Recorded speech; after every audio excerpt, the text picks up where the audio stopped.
a tutoring program that's making a difference thanks to dedicated community volunteers. Middle school students show that one person's trash can be another's artistic inspiration. Shakespeare takes center stage at an elementary school. And wagons ho! Students hit the trail to find out about life in the 1800s. It's all ahead on this episode of Spotlight on Shawnee Mission.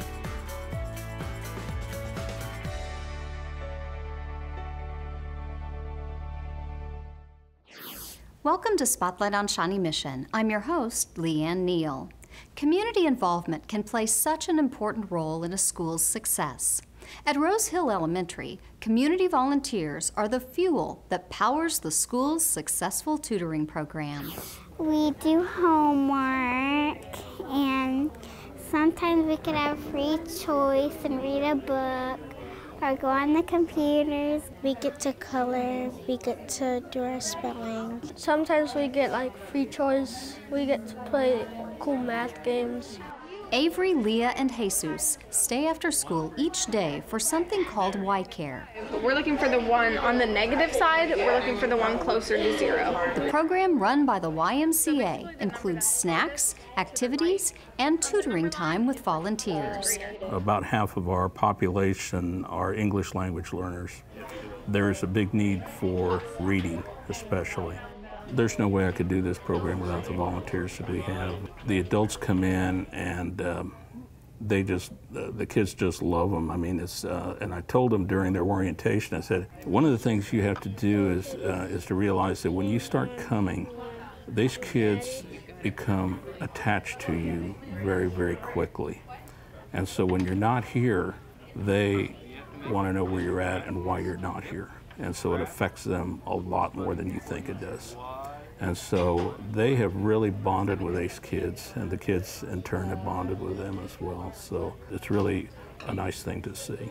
Get your pencil, I'll help. When Rick Alvarez and I spoke, we spoke about basically any kids in the classroom that needed extra help academically and also needed maybe a little more guidance either after school or just a little more one-on-one attention and positive support from an adult in their life. And the volunteers that volunteer for the tutoring program, I can't really say enough about them because they're using their time to come in and kind of help my kids when, I mean, I could stay after school, but like you said, you put in all this time and you just hope that they get it and you hope that they go home and they do their homework, but that isn't always the case. And so the fact that these volunteers are taking time out of their own day to come in and really work one-on-one with the kids is, I mean, it's priceless. I like that they're nice to they're nice to all of us, and they help us with our homework. Well, they're always so fun, and they help you with your math or your spelling. I don't know, I think they're kind of a lot more focused now, hopefully. They kind of tend to work harder, I think. From the beginning of the semester to now, they just have a harder work ethic, I think.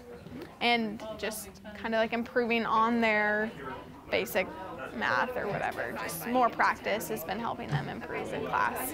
Many of these children don't have anyone at home to help them, especially our English as a second language learners. Mom and Dad frequently do not speak one word of English. So we teach them English, and hopefully they go home and give their parents an opportunity to learn too. But they're the ones that really shine, really shine. Teachers say the extra tutoring makes a real difference in the classroom. He just seems more confident in class, and I can just see him making better choices as well.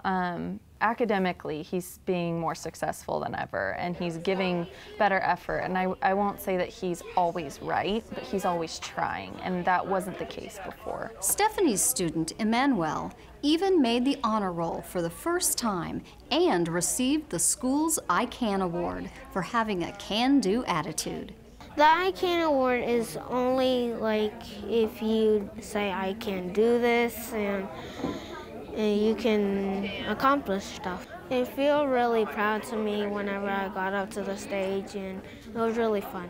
It is such a worthwhile opportunity to give back to the community. I just think that it's very, very important. The kids are one part of it. It's also as these coaches learn their students, it becomes quite a pair. And so our kids look forward to our coaches to come, and the coaches are looking forward to our kids. And so it's a win-win situation.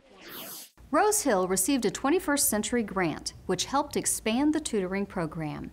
The 5-year award gives the YMCA additional resources for Y-Care, as well as funds to expand programming to offer English and GED programs for Rosehill's parents. On Shawnee Mission's north side, there's a community partnership that is proving to be a win-win for Shawnee Mission North High School and the City of Mission. Every year for a number of years, the City of Mission has offered a Shawnee Mission North senior the opportunity to be an intern. As the intern, I get volunteers from the school, my fellow classmates and underclassmen to do mostly like games and activities aimed toward the youth of the community. It was decided several years ago that if we wanted to appeal to the younger generation in this area, that we needed a younger generation on our committee. So that's how the internship from Shawnee Mission North came about. In addition to planning the youth activities at city events, the city intern attends monthly Convention and Visitors Bureau meetings, serving as a voting member. It's fun to watch the kids' comments and questions, and when I say, Scott, you gonna vote? You know, all of a sudden it's like, okay, I'm voting with adults here. What am I supposed to do? But I want them to vote. I want them to be in on the voting process. Is this going to work? If you think it's not, tell me. It's been a great opportunity for them then to see their education in real life practice and be able to work outside of the school in a real life application of that education. Now that his year as a city intern is over, does Scott think it was beneficial? This is a very positive experience for me, and I really am looking forward to passing it on so that somebody else can have that experience as well. In addition to the internship, Mission's Convention and Visitors Bureau recently tapped into the talents of Shawnee Mission North's award-winning journalism program. We do a Mission magazine. It's published 5 times a year, called the Mission Magazine, Mission Your Hometown Magazine. We had heard some comments that they thought that the magazine was not real up to date.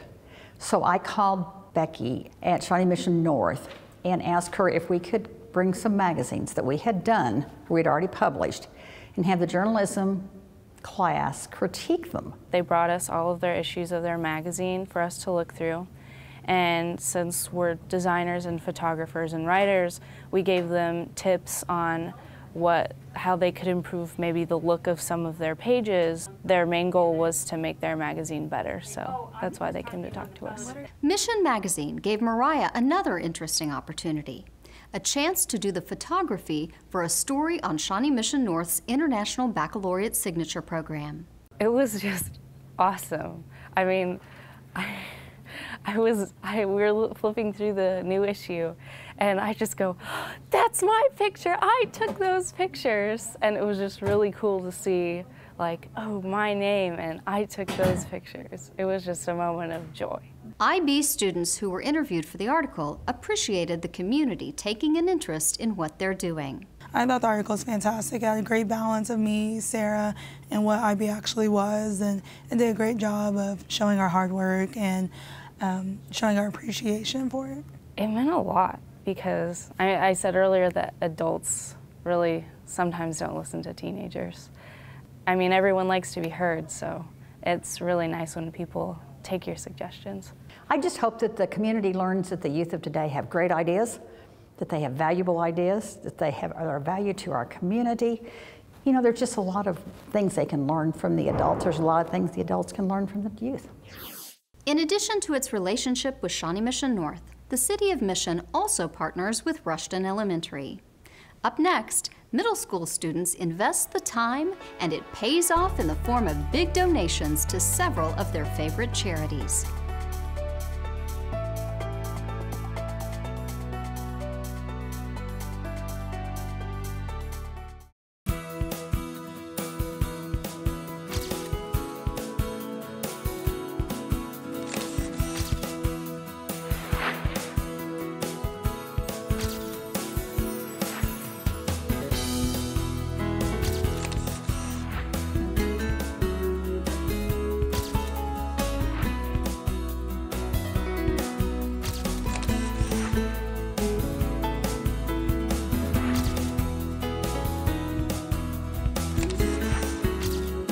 Hi, my name is Jonathan. I attend Brookwood Elementary.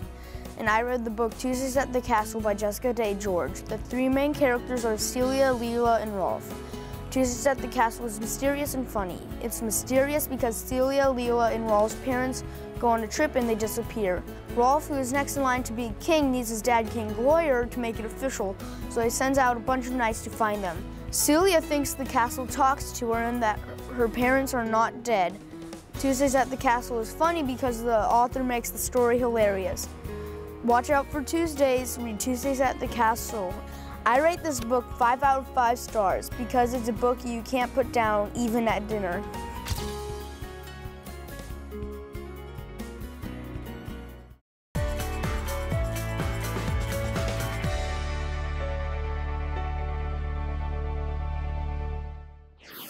Welcome back.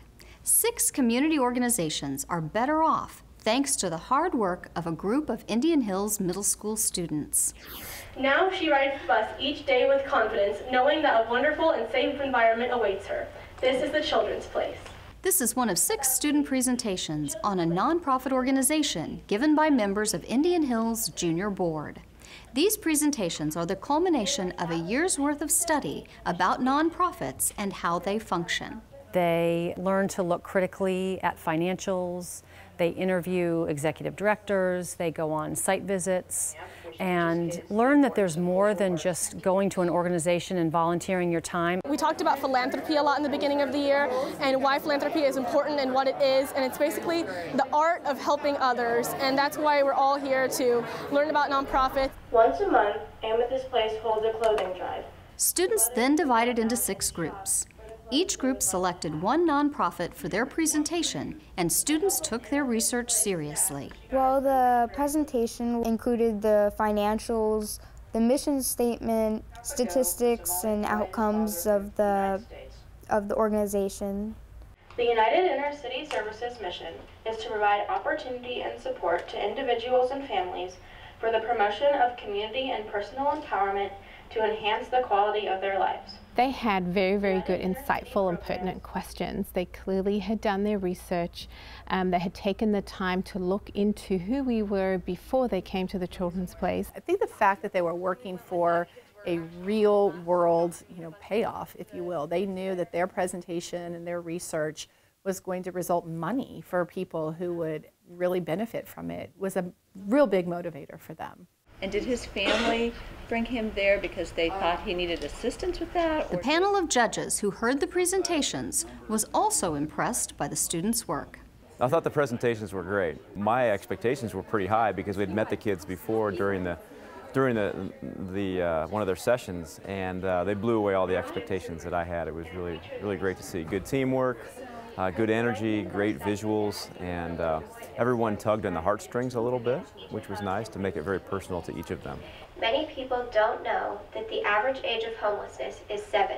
Even though the PTA had committed funds for the junior board to distribute, some students decided to see if they could raise some donations themselves, a move that really impressed Lynch. They put on coat and tie and dresses and walked into what I think most adults would feel is a pretty stressful environment, sit at a conference room table and share what junior board is about and ask for a donation. So the kids themselves raised $3,000 of the $6,500 that we gifted. 6 local charities split the funds, including the Children's Place, Amethyst Place, United Inter-City Services, De La Salle, Moxa, and Restart. They've created kids who I think are going to be lifelong givers to community projects and nonprofits. And the experience with this program has been huge, and I think it will help so many other students if they continue to use it.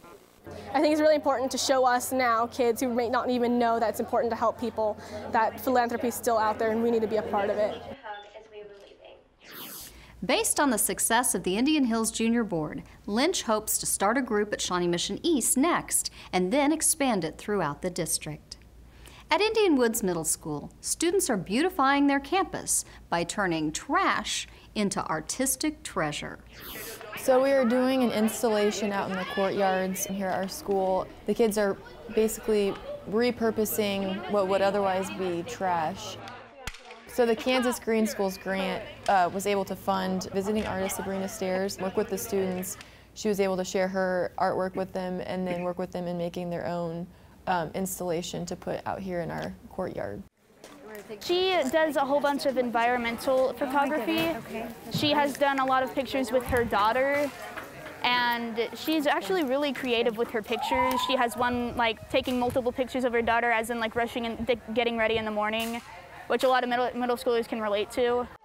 This art project is to help the kids have an awareness about recycling, about what they consume, what they use, and then to look at objects and think about how they can repurpose them. Looks good, you guys. Well, we're taking recycled materials that most people would just throw away normally, and they'd end up in landfills, and we're creating things to make a desert and a rainforest. We use like plastic bottles and 2-liter bottles and just any recycled materials to make what we are making.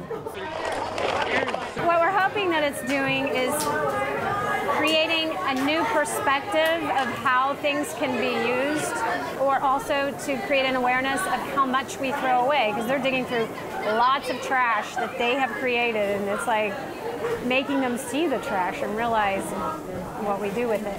They've really enjoyed this project. All of my classes have really jumped into it. They all had their own ideas. We kind of approached them and said, we would like to do a project using recycled items. What do you guys want to make? They all came up with their own ideas. They're all kind of going along the theme of, you know, reusing, repurposing, but then they've come up with more specific concepts within that. So we're creating a desert and a rainforest out of recycled materials, making them into things such as snakes and scorpions. And we have like recyclable milk cartons, water bottles, any like cardboard, food-related material, Pringle cans, all that kind of stuff. It's super neat to just see what comes out of their imaginations and their minds, because they've concepted every piece themselves. And so to walk by a table and go, wow, you made this frog out of this, this is your whole idea. We want to teach people or tell people that stuff isn't just trash. It's more of just, you can use it, like not just throw it away. Well, hopefully it'll help the kids who are actually making the projects think about recycling more, and just kind of help inform the other students in the school and give them kind of ideas on what they could reuse items for. I think it turned out very well. I mean, it's all really abstracted with the Light City, all abstracted neon colors. It turned out pretty well. I mean, it's really colorful and pretty. What great creativity, Indian Woods artists! From shooting marbles to hauling water to making butter, students get a taste of life on the Shawnee Indian Mission. Plus, it's like a science fair on steroids as biotechnology seniors present their research projects when Spotlight on Shawnee Mission returns.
Welcome back to Spotlight on Shawnee Mission. Seniors in the district's Biotechnology Signature Program are doing some impressive work.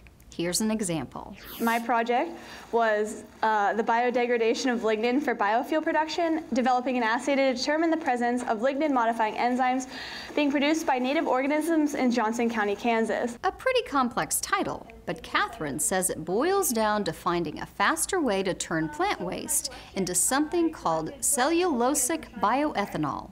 Cellulosic bioethanol is different from traditional ethanol because as opposed to using the actual food product like the corn or the sugarcane, we're taking waste products such as corn stover, which is like the stalk of the corn, or switchgrass, other wood chips, and lawn and tree byproducts. Her presentation was part of a senior luncheon at Shawnee Mission West, where biotechnology students had an opportunity to share their research and thank their mentors. These students have aspirations to do science, not just read about science. So the mentors really make that happen for us. So I really appreciate all of the mentors.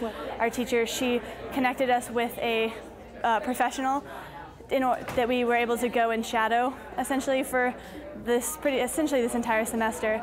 And I worked with a professor from the University of Kansas Medical Center. The biotechnology program has been great for my daughter. It's a great program for this school.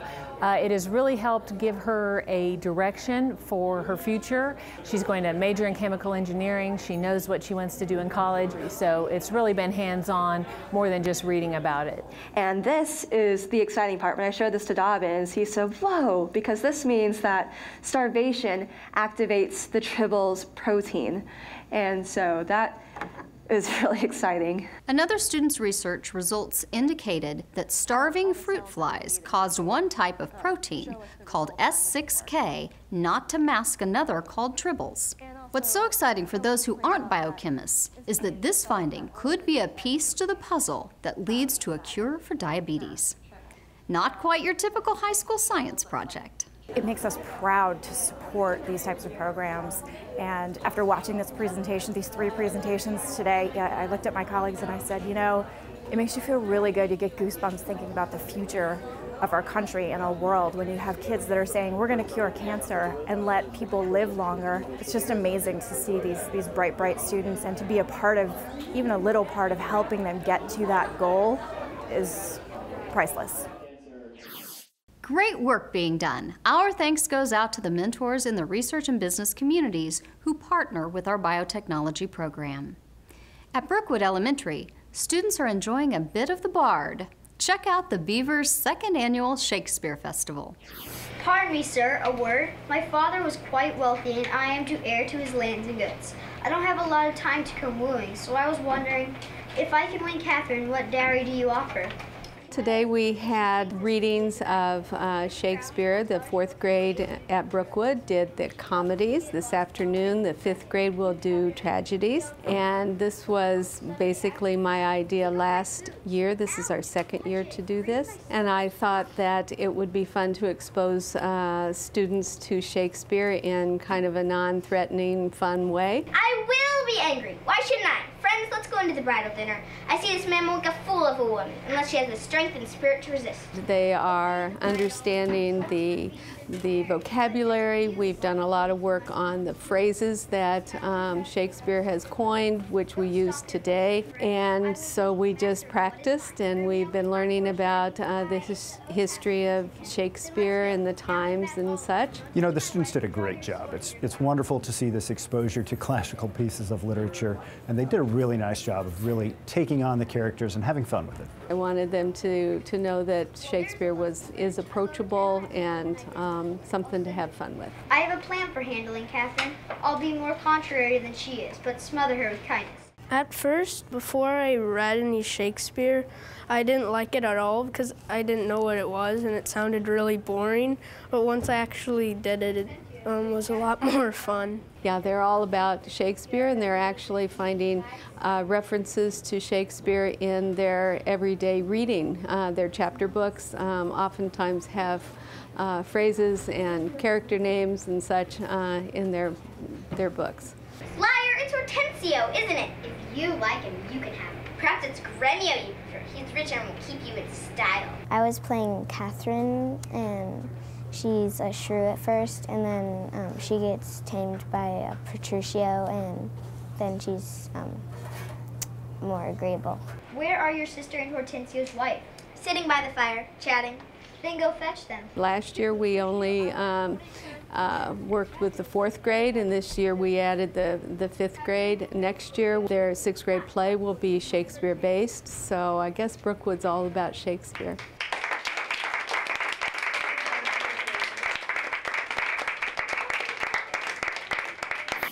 During the festival, students read segments of The Taming of the Shrew, As You Like It, and A Midsummer Night's Dream. Up next, students find out what life was like long before smartphones and video games.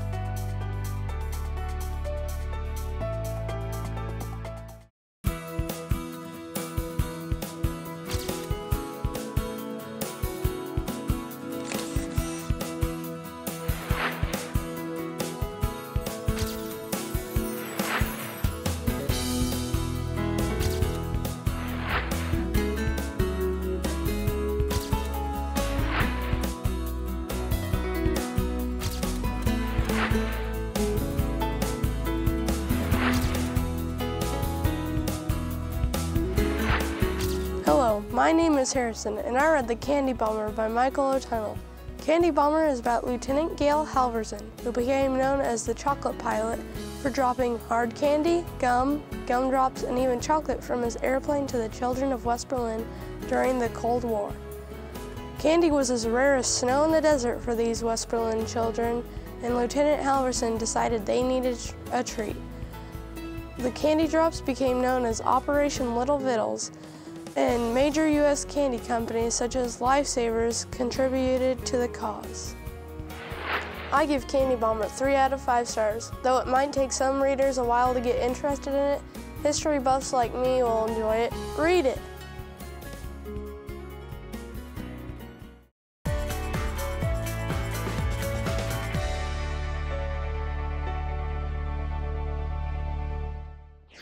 Welcome back to Spotlight on Shawnee Mission. Hundreds of fourth graders had the chance to have their history lesson come to life at Shawnee Indian Mission's annual theme days. Check it out. I just want you guys to realize the history of this place. Anytime you hear those words, Shawnee, Mission, Johnson, it comes from this place. That's why you're here. That's how important it is and why we want you to know about it. The Shawnee Indian Mission Theme Day is an all-day living history study of the Overland Trails. Today, students from Highlands and Westwood View Elementary schools experience what life was like for early Kansas pioneers. Theme Days was started quite a while ago, probably about 20 years ago, and it's an activity geared just for the fourth graders. And we have 1850 store, we have a chance for them to carry water from the creek, and how did they wash clothes with on a washing board, and so all of those things that they probably didn't think of, or even read about in a textbook, that they got to actually experience it.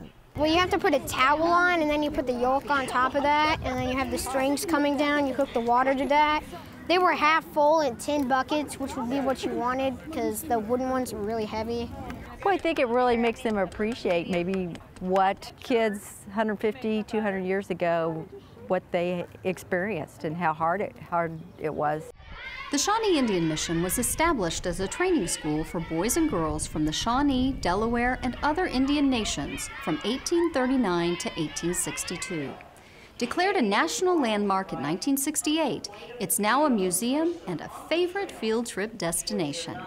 They also learned that this is a life in 1850, and also something about the culture.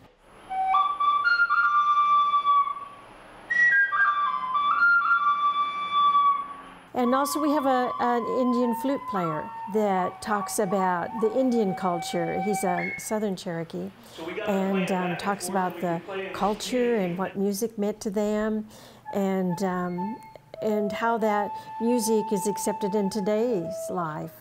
Then it was time for the students to learn about the California-Oregon Wagon Trail. Students were divided into groups and given a wagon. They then packed their food and supplies and hit the trail. The immigrants traveled from different parts of America to one of the jumping off places. Who can tell me what a jumping off place really means? This morning we did a wagon train simulation where they do like a mini wagon train, and they have to pack the wagon and kind of go through all the hardships that they may have faced. We had different places where they had to make decisions about what they were doing, and so it gives them some real life experiences to remember and to think about what life was like. We award points or take away points depending on their decisions. If they make good decisions, they earn points. If they had made bad decisions about what to pack or what to take with them, or if they had an extremely bad experience one day where they lost animals, they would lose points. And that helped them learn that everything they did had a consequence, and that they had to really pull together and work hard to survive and to get all the way to their destination. Our family made it. We went on the Merman Trail, and our family made it all the way. And we had one anchor, and we survived in a little brick house. They're so immersed in it, and because we do a pre-visit, we go to the schools, and we talk about what you're going to expect when you come.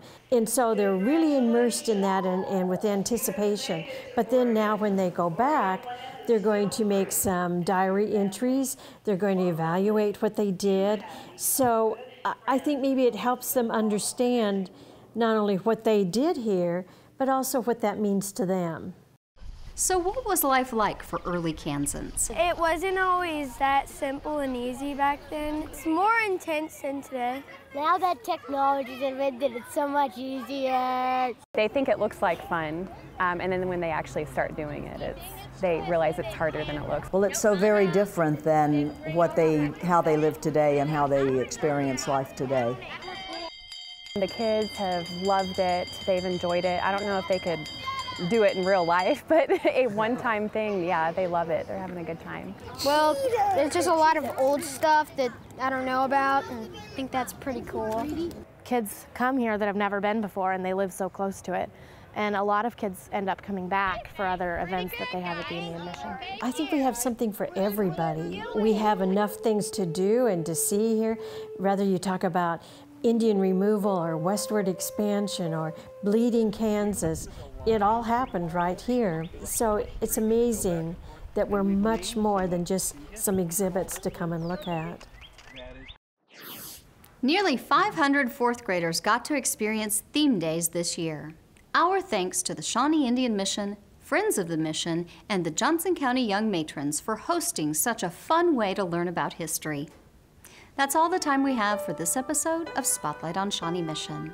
Join us again as we continue to feature the programs and people of Shawnee Mission who are helping guide students to success. Thank you for watching.